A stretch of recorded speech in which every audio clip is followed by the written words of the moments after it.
రక్షకుడైన యేసుక్రీస్తు నామములో మా నిత్యకృప అనే కార్యక్రమాలు రోజువారీ వాక్యాలు వింటున్న మీ అందరికీ ప్రేమపూర్వకమైన వందనాలు తెలియజేస్తున్నాం. మీరే కాదు, ఇతరులకు కూడా షేర్ చేస్తూ మా ఛానల్స్ని కొత్తగా చూస్తున్న వారిని సబ్స్క్రైబ్ చేయండి. అనేక మందికి దేవుని మా వాక్యములను పంపించటంలో మీరు కూడా ప్రోత్సహించండి. దేవుడు మిమ్మల్ని మీ కుటుంబాలను దీవించునుగాక. వాక్యాన్ని మనం ధ్యానించుకుందాం. పరిశుద్ధ గ్రంథములో నుండి మొదటి దీనవృత్తాంతముల గ్రంథం, రెండో దీనవృత్తాంతముల గ్రంథం చదువుదాం. రెండో దీనవృత్తాంతముల గ్రంథం 20వ అధ్యాయము మొదటి వచనాన్ని చదువుతున్నాం. ఇది అయిన తర్వాత మోయాబీలు, అమోనీయులు, మోయానీయులు కొందరు దండెత్తి యెహోషాపాతు మీదకి వచ్చిరి. ఈ వాక్యములో మరి 3 దేశపు ప్రాంతము వారు, 3 దేశపు దండు ఈయనకి సమాచారము పంపించి, మీ మీద యుద్ధము చేయబోతున్నాం. సముద్రపు అదరినున్న ఇంకొక దేశం ఉంది, వారు కూడా ఈ దేశం మీద, యోధా దేశం మీదకి యుద్ధాన్ని ప్రకటన చేస్తున్నారు. ఈ యుద్ధము ప్రకటిస్తున్నప్పుడు యెహోషాపాతును మనము చూడొచ్చు. గమనించినట్లయితే యుద్ధానికి సిద్ధము చేయటానికి మనుషులను, గుర్రములు, రౌతులను అన్ని కూడా ఏర్పాటు చేయటం కాదు, కానీ ఆయన ఎంతటి పరిస్థితులు వస్తున్నాయి కదా, వీటి విషయములో యెహోషాపాతుకున్నటువంటి గొప్ప నమ్మకత్వం, విశ్వాసం ఏంటంటే దేవుడైన యెహోవా యందు విచారించాడు. దేవుడైన యెహోవా యందు విచారించి, యెరూషలేము వారులారా, యోధా వారులారా, మన మీదకి దేశము దండెత్తి వస్తున్నాయి, మనమందరము దేవుని సన్నిధిలో విచారించి ప్రార్థన చేద్దాం అని వీరు చేసిన పని ఏంటంటేనండి, దేవుడైన యెహోవా సన్నిధిలో ప్రార్థన చేశారు. ఎందుకో తెలుసండి, మనము ఓటమి పాలవ్వకూడదు, మనము పరాజయ పాలవ్వకూడదని ఇదిగో వారందరూ, కొద్దిగా వారేమి, అనేక మంది కూడా, వారందరూ కూడా దేవుని సన్నిధిలో ఉపవసించి ప్రార్థన చేసినట్లుగా రాయబడింది. ఈ పూట వాక్యములో మీరు గమనించినట్లయితే వీళ్ళు జయము పొందుకొనటానికి, ఓటమి కలగకోకుండా దేవుడు వారిని జయాన్ని కలుగు చేయటానికి మూల కారణము మీరు గమనించాలి. వీరిలో ప్రార్థన అనేది మొదటిగా మనం తెలుసుకోవాలి. 20వ అధ్యాయములో 21వ వచనం చదువుతున్నాం. మరియు అతడు జనులను హెచ్చరిక చేసెను. తర్వాత యెహోవాను స్తుతించుటకు గాయకులను ఏర్పరిచి, వారు పరిశుద్ధ అలంకారమందు ధరించుకుని సైన్యమును ముందర నడుచుటకు యెహోవాకు కృపను బట్టి నిరంతరము, ఆయన కృప నిరంతరము ఉండినని ఆయన స్తుతించుటకు, ఆయన నామమునకు స్తోత్రము చెల్లించుటకు వారిని నియమించడు. చూసారా, యుద్ధానికి మనుషులను సిద్ధపరచాలి కదా. ఇక్కడ యెహోషాపాతు మొదటిగా ఏం చేశాడంటే, వాళ్ళందరికీ, జనులందరికీ హెచ్చరిక చేసి ఎవరిని తయారు చేశారంటే, స్తుతించటానికి గాయకులను ఏర్పాటు చేశాడు. మొదటిగా స్తుతించటానికి గాయకులను ఏర్పాటు చేశాడు. రెండోది, పరిశుద్ధ అలంకారమును ధరించుకున్న సైన్యములు వారి ముందు నడవటానికి, దేవుని కృప నిరంతరము ఉండనన్నట్లుగా ఆయన స్తుతించుటకు, ఆయన స్తోత్రము చెల్లించటానికి తయారు చేశాడు. ఇలా గెలుపు రహస్యం చూడండి. మొదట ప్రార్థన చేసి విచారించాడు, రెండోది గాయకులను ఏర్పాటు చేశాడు, పరిశుద్ధ అలంకారాలు కలిగినటువంటి మనుషులను ఆయన నియమించి ఏర్పాటు చేసినట్లుగా రాయబడింది. ఇలాగున చేసినప్పుడు మీరు గమనించినట్లయితే 20వ అధ్యాయం 24వ వచనంలోకి వచ్చేలకే, యోధావారు అరణ్యమందు కాపర్ల యొక్క దుర్గము దగ్గరికి వచ్చి సైన్యము తట్టు చూడగా, వారు శవములై నేలన పడి ఉండిరి, ఒక్కడైనను తప్పించుకోలేదు. చూసారా, ఇక్కడ మీరు గమనించినట్లయితే ప్రియమైన దేవుని బిడ్డలారా, యుద్ధము యోధావారి పక్షముగా, యెహోషాపాతు పక్షముగా దేవుడే యుద్ధము జరిగించాడు. ఓటమి అనేది వీళ్ళలో రానివ్వలేదు. ఓటమి శత్రువుకు వచ్చింది. శత్రువులు ఓటమి పాలైపోయారు. ఆశీర్వాదము దేవుడు ప్రతి విషయములో ఇదిగో నీకు ఒక జయాన్ని, ఓటము రాకోకుండా విజయాన్ని కలుగు చేసే దేవుడి సన్నిధిలో మొదటిగా నీ కుటుంబ జీవితములో, నీ వ్యాపార జీవితములో, నువ్వు చేస్తున్న పనులు, ఉద్యోగ జీవితములో, నువ్వు వెళుతున్న మార్గాలలో ఎక్కడ నీవు ఓటమైపోతున్నావు, ఎక్కడ పరాజయం అయిపోతున్నావు, ఒక్కసారి జ్ఞాపకం చేసుకో ప్రియమైన దేవుని బిడ్డలారా. మొదటిగా చేయవలసింది ఏంటంటే దేవుని యందు విచారించు. ఎందుకు నా కుటుంబం ఇలా ఉంది? ఎందుకు నా వ్యాపారం ఇలా ఉంది? ఎందుకు నా ఉద్యోగం ఇలాగవుతుంది? ఎందుకు నాలో, నా కుటుంబంలో ఎందుకు నాకు ఇలా పొడ చూపుతుందో, ఎందుకు నేను ఓటమి పాలవుతున్నట్లుగా అనిపిస్తుందో దేవుని యందు విచారించు. రెండవదిగా యెహోషాపాతు చేసినటువంటి పని ఏంటంటే ఇదిగో దేవుని సన్నిధిలో వారందరినీ హెచ్చరిక చేసి స్తుతించడానికి గాయకుల్ని ఏర్పాటు చేశాడు. పరిశుద్ధ అలంకారము కలిగినటువంటి మనుషుల్ని అలంకరించుకున్నట్లుగా రాయబడింది. ఈరోజు మనము ఆయన గాన ప్రతిగానములు చేయొచ్చు. మనమే దేవునికి పరిశుద్ధ అలంకారముగా అలంకరించుకోగలిగితే వాక్యం చెప్తున్న మాట, నీ మీద లెగుస్తున్న ప్రతి ఒక్క దానిని అణిచివేయునుగాక. దేవుని మీద వ్యతిరేకంగా, దేవుని పనిలో వ్యతిరేకంగా లెగుస్తున్నవన్నీ అణిచివేయబడునుగాక. విరోధంగా లెగుస్తున్న ప్రతి ఆయుధము ఎక్కడ వర్ధిల్లదు. దేవుడి సన్నిధిలో మనం చేయవలసినటువంటి నియమ నిబంధనలు అవే. కాబట్టి ప్రియమైన దేవుని బిడ్డలారా, ప్రభువునకు మనము లోబడి ప్రభు చెప్పినట్లుగా మనం నడుచుకోవాలి. అదే చెప్తున్న మాట.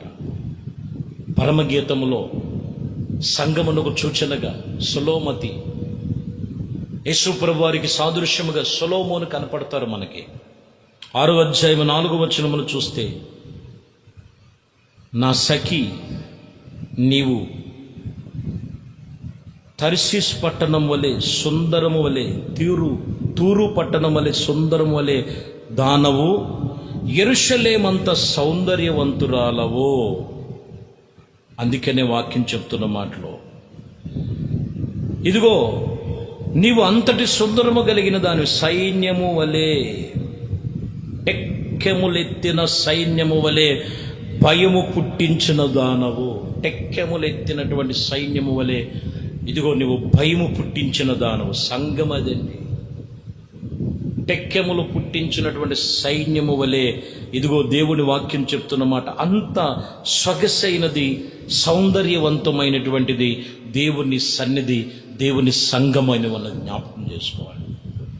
టెక్కెములు పుట్టించేటువంటి ఇదిగో సైన్యము, భయము పుట్టించేటువంటిదిగా సంఘాన్ని దేవుడు ఆయన స్థాపించి ఉన్నారు. ఏ విషయములో బలహీనత చెందొద్దు.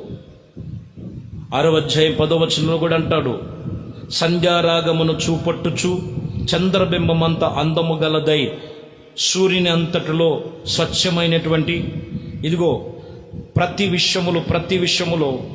విషయములో దేవుడు ఆయన వర్ణిస్తున్నాడు. ఆయన సంఘాన్ని వర్ణిస్తున్నాడు. కలుషిత, పూహిత, సమభీకరమైనటువంటి రూపి కలిగినటువంటి ఈమె ఎవరో అని వర్ణిస్తూ, స్వచ్ఛత కలిగినటువంటి సన్నిధి, సంఘము, సహవాసం, స్వచ్ఛత కలిగినటువంటి దేవుని యొక్క సన్నిధిలో, సంఘములో, స్వచ్ఛత కలిగినటువంటి ఆ సహవాసములో, సంఘములో నీవు ఉండాలి. ఆ స్వచ్ఛత ఉందా? దేవుని సన్నిధిలో సంఘానికి దేవుడు అలా ఇచ్చాడు. ఆయన ఏ విషయంలో కూడా వాక్యం చెప్తున్న మాటలో ఆయన చెప్పినటువంటి వాటికి విరోధముగా మనం ఎక్కడ కూడా నిబంధన చేసుకోకూడదండి. అందుకే కొన్ని వాటములు, కొన్ని పరిస్థితులు, కొన్ని పరాజయాలు కలుగుతున్న గల కారణం అదే లేఖనములు తెలియజేస్తున్న మాటలు. ప్రియమైన దేవుని బిడ్డలారా, వాక్యం చెప్తున్నటువంటి మాటల్లో అదే ఈరోజు మనతో చెబుతున్న సత్యం అదే. మరొక మాటలో మనం చూద్దాం. మొదటి సమూయేలు గ్రంథములో 7వ అధ్యాయములో 9వ వచనం చదువుతున్నాం. 7వ అధ్యాయం 9వ వచనం, సమూయేలు పాలు విడవవలెన ఒక గొర్రె పిల్ల తీసుకొచ్చి ఇదిగో యెహోవాకు సరైనటువంటి దేవునితో నిబంధన కలిగి బలి అర్పణగా ఇజ్రాయేలు పక్షముగా యెహోవాకు బలులు ప్రార్థించటములో యెహోవాకు ప్రార్థన అంగీకరించినట్లుగా రాయబడి ఉన్నది.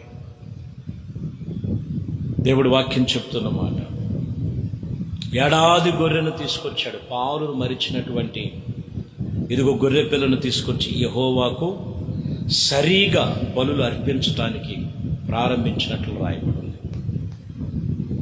అప్పుడు ప్రార్థన చేయటం ప్రారంభించాడు. అప్పుడు ప్రార్థన దేవుడు అంగీకరించాడు. ఎక్కడ కూడా వారి జీవితంలో మరి ఓటమి అనేది అక్కడ లేదు అనేది రాయబడుతూ 7వ అధ్యాయం 10వ వచనంలో మనం చదువుతున్నాం.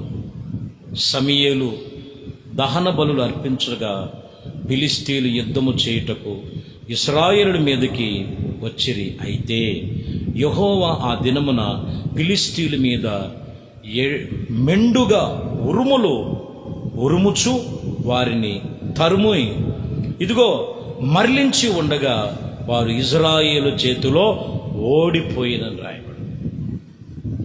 శత్రువు ఓడిపోవటానికి గల కారణం మొదటికి ఏం చేశారండి? వీళ్ళు మనం చూస్తే దహన బలులు ప్రభుకి అర్పణలుగా అర్పించారు, ప్రార్థన చేశారు. ఇదిగో వారి మీదకి లెగుస్తున్నటువంటి వాటినన్నిటినీ ప్రభువే వారిని హతము చేసి వారిని వెళ్ళగొట్టినట్లుగా రాయబడి ఉన్నది.